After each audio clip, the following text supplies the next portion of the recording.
आपको कहानी सुनाऊंगी, ठीक है? ध्यान से सुनना और एंजॉय भी करना फुल, ठीक है बेटा? एक बार की बात है, एक बार की बात है, किसी राजा के पास एक हाथी था।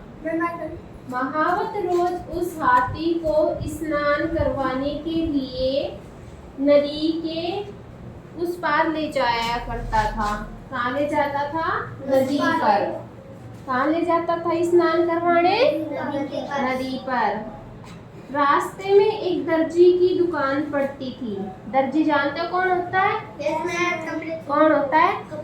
जो कपड़े सिलता है। वह दर्जी बहुत अच्छा था।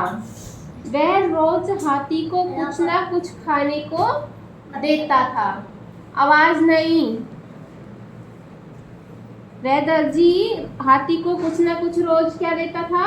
खाने को। इस प्रकार हाथी और दर्जी में मित्रता हो गई। मित्रता यानी दोस्त बन गए, ठीक है? दोस्ती हो गई।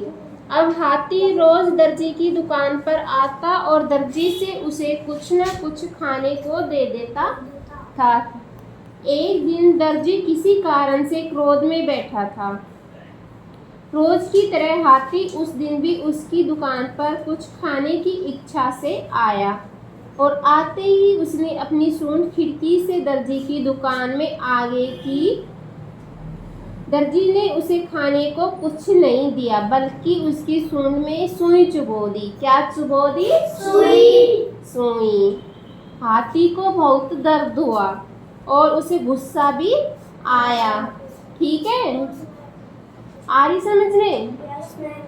परंतु उस समय वह चुपचाप वहां से चला गया। हाथी ने नदी पर जाकर स्नान किया और लौटते समय अपनी सूंड में गंदा कीचड़ का पानी भर लाया और लाते ही दर्जी पर फेंक दिया। कैसी लगी कहानी? बहुत अच्छी। मजा आया? Yes ma'am. ठीक।